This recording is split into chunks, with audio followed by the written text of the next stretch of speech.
Now it's time to move to our second performance of the night. Our next performer is a best-selling author, prolific public speaker, and a community builder. He's the reason many of us got into Bitcoin and the reason why many of us understand it. He took a break from writing his fourth book, Mastering Ethereum, to be here with us tonight. When he's not writing, he's traveling the world, working to bring education about Bitcoin and open blockchains to communities everywhere. His Patreon supporters make that work possible, and they've made this event tonight possible as well. Most importantly, our next speaker is the kind of person who would actually organize and host an event like this. One that benefits a local community instead of himself. Please help me welcome Andreas M. Antonopoulos to the stage.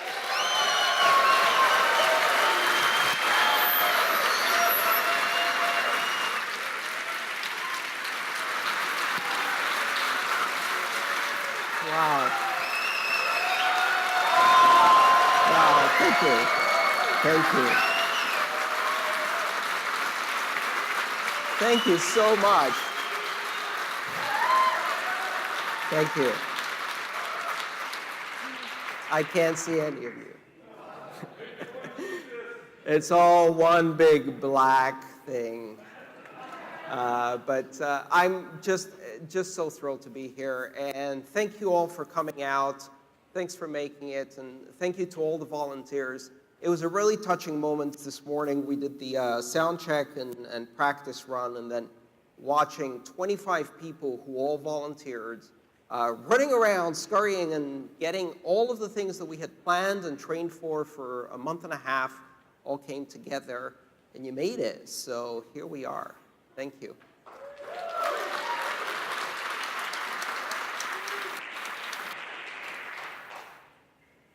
They put some yellow tape here so that I don't fall into the moat of lights in the front. It makes it difficult because I tend to pace. I want to talk about the three components of this incredible space that we all work, live, and breathe every single day. This isn't just a technology. It's not just an economy. It's not just a community. It's all three. It's really this multifaceted thing where technology, community, and economy feed off each other. And they come in these crashing waves that just sweep us off our feet and make us feel small and sometimes elated and sometimes terrified. You get all of these waves of memes and craziness and FOMO and fear of missing out and HODL and BIDL. And all of these great community expressions that we see. The last 6 months have been weird for all of us. And we watched this incredible run-up in the price, and it dominated the conversation. Now, if you've been in this space for a while, this isn't new to you, right? You've seen this happen. This is maybe the 6th, 7th, maybe 8th big bubble-like behavior where you see this massive increase in price. And we've seen it before. I remember at some point in October, I started getting calls from journalists, and they asked me to comment on this.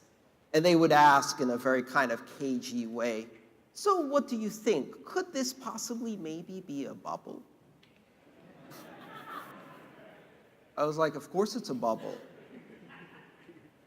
We're living in the era of the everything bubble. But really, it's not the Bitcoin bubble you should be worried about that everybody is very aware of.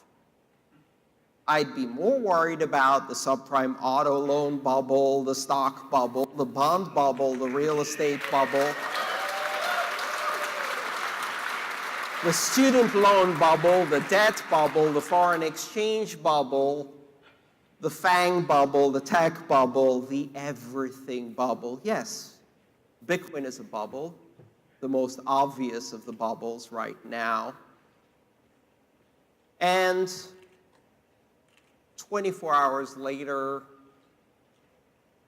someone made a video with me in a Darth Vader mask.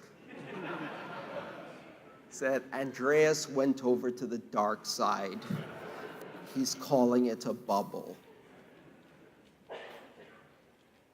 Told you so.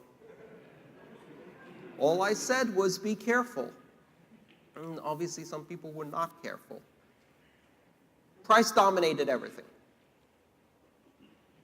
I think many of you have probably had this experience. You come into this space, you don't know what's going on. It's all very, very weird and complicated and difficult to understand. You find someone who can explain some details to you, and you start barely understanding some of the things around you.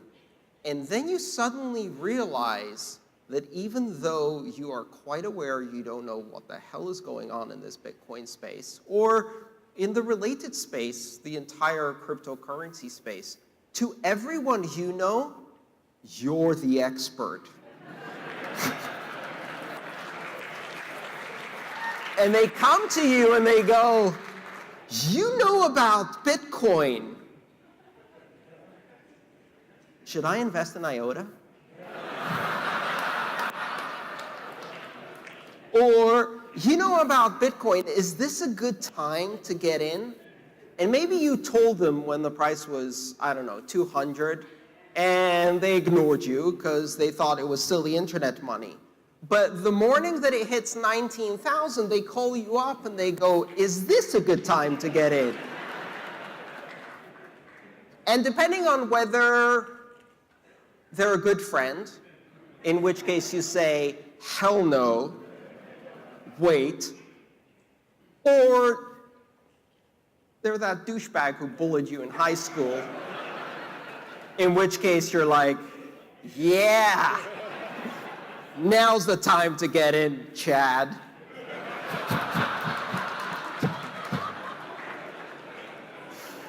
You wouldn't do that, of course. Everyone in this theater is wonderful. We wouldn't do that.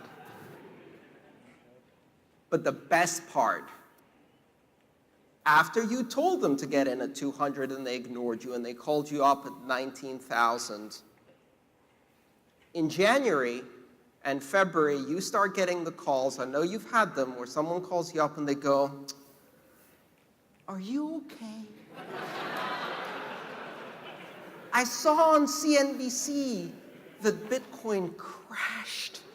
It's destroyed, it's gone, it's down in the doldrums, it's a mess. Are you okay?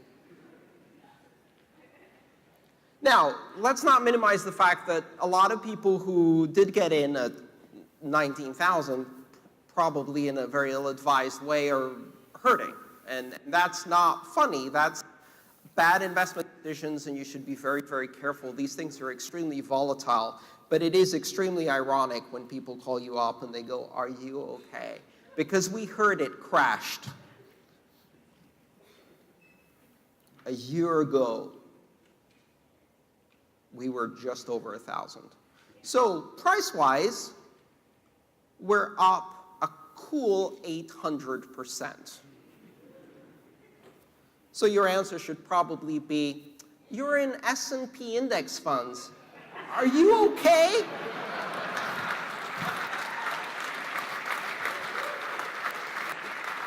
Because the day I start hearing about your investment on TV, you won't be okay. Nobody will be okay. And so you see, even my talk here, dominated by price, not something you hear me talk about a lot, but it's apropos, it's the times we're in. And then suddenly, the price tanks, the meetups start getting roomy again,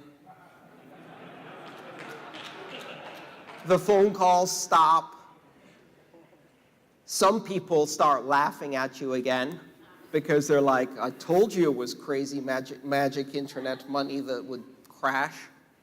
And the cycle repeats.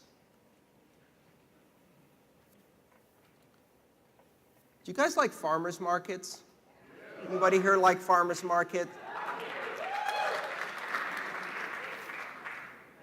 If you go to a farmer's market this weekend, they're going to have two things: rhubarb and pumpkins. Because it's winter. And you're not going to find a great array of beautiful organic vegetables. Those come from Mexico at this time of the year. The farmers, the local farmers market, all they can deliver at this time of year is rhubarb. And in a great analogy to the economic situation we're in, if you went to the farmer's market right now and noticed it's not very popular and there aren't too many people there, you might go, huh, farming is dead. I knew it. I saw it on CNBC. They're about to start planting. And we are too. We're about to start planting. What happens right after one of these great explosions in price and interest and the fear of missing out and the crazy rush to the exchanges is nothing else can get done. Nobody can get anything done because of all of the distraction of trying to deal with a 95% influx of newbies where everyone you meet is brand new. And they have questions like, can't anyone guess by just trying all private keys? Or what happens when the last Bitcoin is mined? Not bad questions, the same questions we all had in the beginning. But nothing else can happen. If you're running an exchange or a customer-facing operation and you're signing up 150,000 new customers who don't know what the hell they're doing a week, you do not have time to do anything, right? It's all operations, it's firefighting every step of the way. Coinbase, for example, implemented SegWit in February. That's not a coincidence. Because right until the end of December and into early January, they had no time to do anything else. I don't know this by talking to them. I'm just guessing. We could all see what was happening. It was absolutely insane. And this was repeated across the entire industry. Anybody who was involved in a business or running any kind of anything, from a meetup to a training session to trying to write the next book and getting 15 requests from journalists every single day about, oh my God, is this a bubble? Or is this a bubble? Everyone was just overwhelmed. And that's not a good time to get anything done. Harvest time is the craziest time. Now, that's the time when we start planting the seeds. Community and technology lag economy. And right now, let's be honest, economy isn't about having a lot of economic activity based on the import-export business or doing remittances or creating new crazy applications and doing micropayments. 99% of the interest in economy is pure speculation and just chasing the next opportunity. That's okay, we have to go through that phase. But it is very distracting. And now we can start the real work.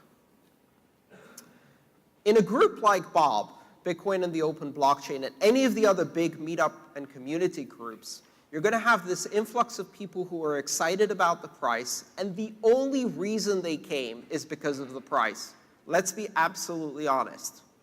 They're not interested in the principles of debanking all of us, banking the next 6 billion, freeing the world from the terrifying oppression of central banks, returning to the gold standard, or whatever else you might have as one of your guiding principles. They certainly don't give a damn about decentralization, concentration of power, reinventing systems, creating more human, accessible, global, peer-to-peer open markets. They care about whether we're going to the moon. But once they've been burned, they're not going to sell most of their cryptocurrencies immediately. They're just going to let it sit for a while, try to figure out what to do next. And here's the interesting thing. 95% of the people who came into our industry during this big, big boom have never done a single cryptocurrency transaction. Their only experience with cryptocurrency is doing an ACH or wire transfer into a custodial exchange that printed a number on their screen that told them that they have what they don't actually have, which is cryptocurrency. And they haven't learned the most important rule, and that rule is your keys, your coins. Not your keys, not your coins.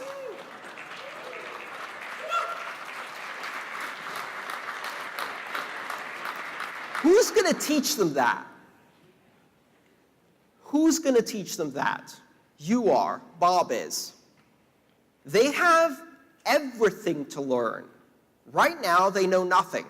All they know is they didn't buy a Lambo. They're still trying to figure out how to tell their significant other that they're down 60% on the investment they weren't supposed to make. But now's the opportunity to teach all of the basics, to educate, to support, and also to expand that vision. They came for the price. Make them stay for the principles, which means they need to understand why we do this. And the best way to understand why we do this is for every single one of you who have a deeper reason for doing this to express that with authenticity, with passion, with enthusiasm, and to do that face-to-face as part of a local community. Now is the most important moment for local community.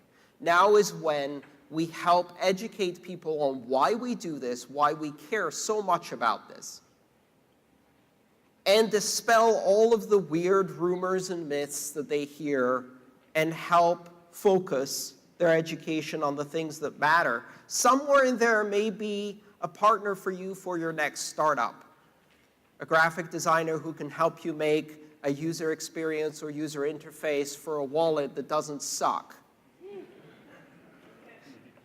a marketing person who can sell this without resorting to a little gold coin as their only graphic. Somewhere out there is a developer who wants to follow the same vision that you have. Somewhere out there is an operations manager who can help you actually turn this into a viable business. They're going to be at your local meetup. So we got the wave of the economy. Now we need to build community. And at the same time, right now, people are investing in startups. They're building new protocols. And they're planting the seeds in the technology space for the next great wave of adoption so we can be ready, so we can deliver a better experience to the next round of people who are going to join, so we can deliver more applications that are more meaningful and change people's lives, so we can make this easier to use, more secure, easier to use more securely. And this applies to all of the cryptocurrencies and all of the assets out there. We are right at the beginning. We are at the pre-DNS age of the internet. We all love this stuff, and we're all into it, and we will be willing to learn the hard stuff and overlook the kludgy interfaces and the terrible, nonsensical stuff that happens in our industry. I mean, really, it is horrible, right? This is not the cryptocurrency technology that is going to become mainstream. It cannot be. It's too clunky, it's too complicated, it's too difficult to understand, it's not intuitive, and you can make simple mistakes that wipe out your holdings. We need to fix all of that. For every one of those problems is a potential billion-dollar industry. And that's how you can tell the difference between an entrepreneur and someone who only looks at the doom and gloom side. And in 2007, hundreds of journalists were writing article after article after article about how the internet would fail because no one could find anything. Larry Page and Sergey Brin looked at that and said, well, how about we solve that problem instead of saying it's going to end the internet? Right now, right in this room, in fact, I know for a fact there are several people I know in this room who are working on making sure that the next application, the next great Lightning wallet,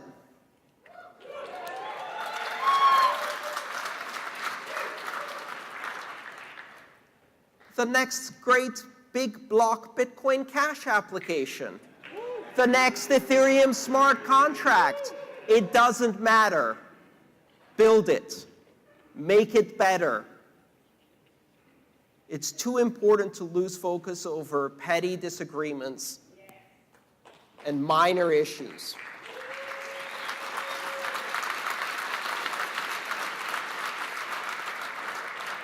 I don't care what you build something. Make something better. And if you're not a developer, help. Send a help desk request. Fix a minor documentation problem. Create a video. Paint a painting. Do a poster. Get up in front of your local meetup and describe your experience so that others can be helped.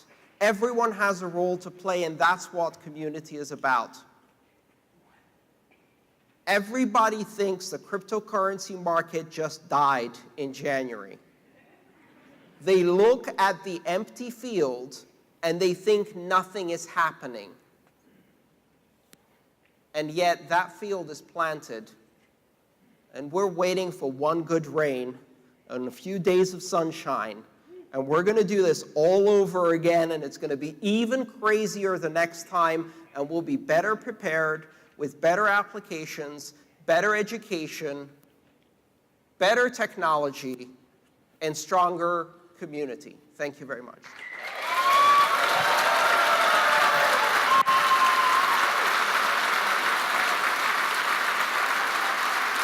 Thank you. Thank you.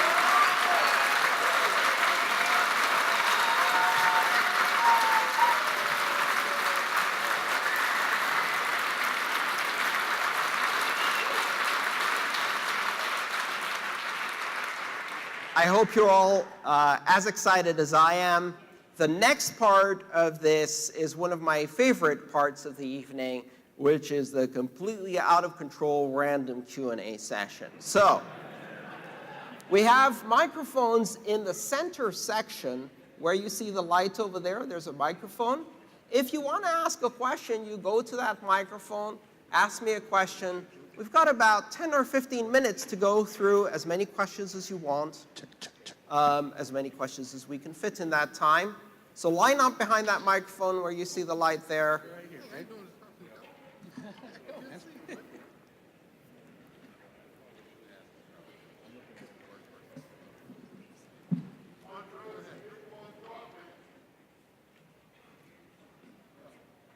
Good evening, Mr. Andreas. How you doing? Good evening, indistinct black blob in the background. Very nice to meet you. It's nice. I can't see anything. Go ahead. It's nice to speak to you again. My question was, what are your thoughts about proof of work versus proof of stake? Oh, that's a great question. You know, one of the historical facts that's really quite interesting is that proof of work was invented after proof of stake.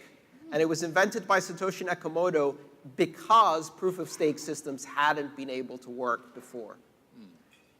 I don't know if they'll work now. I'm actually optimistic. I think proof of stake systems are possibly an interesting way of doing consensus algorithm. There are many, many very smart people working on this kind of technology. If you're involved in technology, one of the things you learn is that if you use words like never, you're more likely to end up on one of those historic lists of quotes of idiots who said things couldn't be done, like heavier than air flight is impossible. After the Paris Fair, electrification will die as the fad it is. One telephone should be enough for each city. One computer should be enough for each country. And other great quotes like that, which you can find. I'm not going to ever say you can't do something. I am actually hopeful and I'm optimistic, and I'd like to see what people come up with. What I can tell you is I think there is a fundamental qualitative difference between proof of stake and proof of work. I think that there is something very special about having an extrinsic investment in energy that you absolutely can't get back, which creates what I've called, not many people agree on this, but a thermodynamic guarantee of immutability. Immutability based on the physics of expended energy, which makes that game theory very painful if you get it wrong. Now that has some drawbacks, it does. And a lot of people can point to it and say it's expensive. Compared to what? I think we should add up all of the armored cars, lit offices, printed money, bank vaults, and all of the other waste that goes into fiat. But there may be truth to the idea that we can only afford one proof of work network, just one. And I think proof of stake becomes more powerful and stronger if you can checkpoint it every now and then into a truly immutable proof of work chain. And if the only proof of work chain we can afford is Bitcoin, that's a damn good differentiator. Thank you, sir. Thank you. Good evening, Mr. Antonopoulos. Thank you. To follow up his proof of work question, is ASIC resistance futile, or are we at the mercy of Bitmain, and do we all have to buy an Antminer to have a say in the network? ASIC resistance is futile. Not only is it futile, I think it's not desirable. One of the challenges of going to supposedly ASIC hard algorithms or resetting the proof of work is that not only do you make it possible for people to recruit botnets by hacking other people's computers and use them to mine, and if it's GPU mining, they'll recruit and hack gamers' computers and use those. Not only does it have that really bad side effect, but at the same time, in the end, you can build an ASIC for anything, and it will always be better than a general purpose computing system, no matter what you do. If you need a lot of RAM, you'll add a lot of RAM. If we reset the proof of work algorithm to dethrone the current leader of that system, well, then we've created a level playing field into which any company that happens to have a couple of $1 billion in spare cash, the operational experience, all of the fabs ready to go, and all of the staffing and warehouses ready to fill with the new proof of work algorithm will dominate the space. Whoops. We actually going to make it even more centralized because that first mover advantage is going to be enormous, especially for a company that has been obsoleting and rebuilding their ASICs on average between every 3 and 6 months. If you think about it, these companies are ASIC replacement machines, ASIC replacement pipelines, and they're very efficient at it. So you just pull their timeline forward by 3 months, meh. Rather, what I'm interested in is what happens when we reach the limits of Moore's law in terms of density. And we're there now. We're looking at 10 nanometer chips being developed. And that creates a level of competition that's interesting because there are no 10x, 100x, or 1,000x improvements to get. The shelf life of one of these ASIC machines is now going to be 2 to 3 years. It's still going to be profitable, and that completely changes all of the economics of the market. It's going to take a few years for that to play out, but I think we have just achieved peak centralization in mining, and it's going to get decentralized from here. So let's see. Thank you. I could be wrong. So one of the things that we're always talking about is adoption, and you talked about the software tonight. A lot of people show concern over the transaction fees But I'm actually curious about the tax side of things and the regulation, and that actually being a higher percentage of a transaction if we're having to consider that to be the way that the tax code is written currently. So what do you see as the roadmap for regulation to change in order for cryptocurrency to be able to actually be used the way that we would like it to be used? I'm not very optimistic about how that's going to play out in the United States, at least. I don't think it's an accident that the reporting requirements of capital gains for even tiny transactions are such that it makes it a nightmare to do your taxes properly and to be lawful in terms of paying your taxes. I know I have to do it. I do it. And it's a huge reporting burden. Like when you have to do a 300-page tax return in order to report $35 in gains, something is fucked up with the system.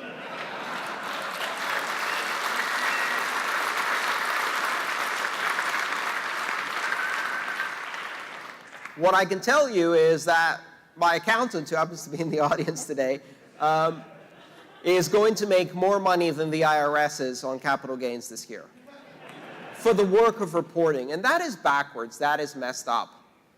And what is that going to do? Is that going to stop Bitcoin in the United States, or is that going to stop the United States in Bitcoin?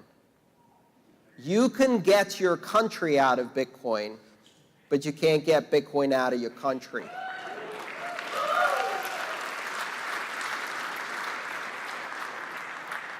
Guess who doesn't report capital gains? Money launderers. Guess who doesn't report capital gains? Criminals. Guess who doesn't report capital gains? Well, Congress people, as we recently found out.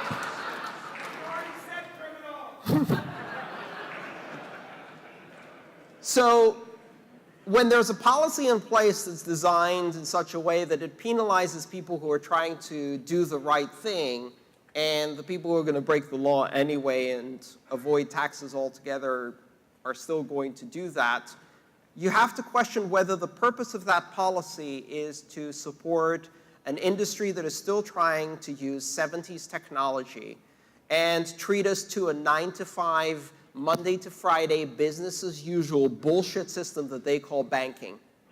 And I think that's the real reason why you're seeing these regulatory responses. It is a bailout for the banks, again. And it's going to fail.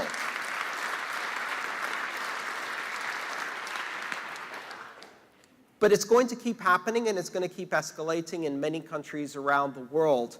The good news is that in the countries where this matters the most, where the rule of law is weak, the government is corrupt, and people are mostly unbanked, they don't give a shit.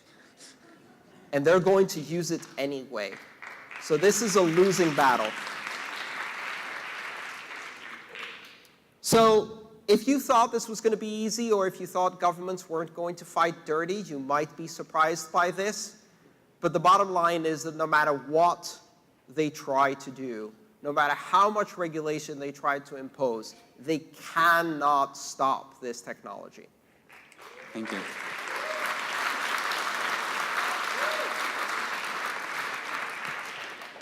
This is the last question we can do. Okay. Hi, Andreas. My question is, so the Lightning Network is getting its legs underneath it right now. Second layer solution. So it's kind of a two-part question. One, do you think the Lightning Network is going well as of right now?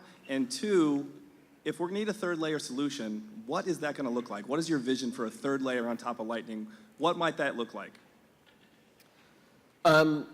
I think the Lightning Network is going well. I think there's a general tendency to be impatient about technology, like, hurry up and invent it for me. I've been waiting for 2 years. The truth is that these things are not easy. And in fact, the pace of development has been accelerating across the board there. I've been running Lightning nodes now for just over 8 months, I think, and I've been running a production node on mainnet since the end of the year. And I think we're going to see more and more applications. We barely scratched the surface. I'm very excited about some of the new technologies that are being developed. atomic multipath routing, which allows you to use several small payment channels to make one aggregate payment that routes over many different paths, but is atomic, which means now you don't need to create a channel as big as the payment you want. You can instead create 8 small ones and aggregate them to make a bigger payment. That will lead to more decentralization of the network, which is great. There's another technology that's coming along, which is payment channel factories and various cut-through technologies that allow you to open a channel in the same transaction that you close a channel, or to increase the funding in a channel without doing a new channel, without having to close it and open a new one. So basically cut through funding and top up a channel. These are really the third layer. But of course, one of the things that people criticize about the Lightning Network, I think, might end up being one of its greatest strengths. The Lightning Network does not specify routing algorithms. Right now, we have a very basic flood-based network, and the routing algorithm is fairly simple. It's called source-based routing. And that means that every node creates its own route to make a payment. The source makes the route, and that gives us a lot of privacy. It's not a very efficient way of routing. There's this other network that also decided not to embed the definition and specs for routing within the base protocol. I don't know if you've heard of it. The protocol is called TCP/IP, and it tells you nothing about routing. There is not a single line of routing in the TCP/IP protocol. And the first routing protocols for TCP/IP for the internet sucked. But one of the interesting things is that on a network of networks, just like in the case of Lightning Network, a network of blockchains, routing is something that you can do at multiple layers with multiple different algorithms simultaneously. There are more than 25 algorithms that run on the internet today to do routing. Local routing, area routing, long-range routing. Most of you have never heard of any of these protocols, and that technology continues to develop and evolve as we need to get to bigger scale. The decision not to put routing into TCP/IP allowed routing to be developed independently and to progress much faster than the base protocol. That was the third layer. And in Lightning Network, the routing protocols we have now are pretty basic. And if you think that's a weakness of Lightning, you haven't been paying attention. That's the third layer. Because I imagine many different routing protocols that can be used for Lightning. One of my ideas that I would love to see implemented is to route on metrics other than channel fees.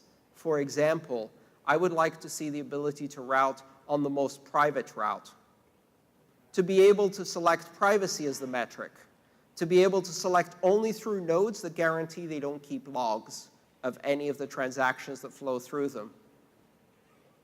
And there are so many other ways we can do this. So I'm very excited to see where the future is taking us. This is a massive, active research opportunity across major universities around the world that are going to reinvent routing for this new medium. And I'm excited to see what comes next. Thank you, everyone, so much. Thank you. Thank you.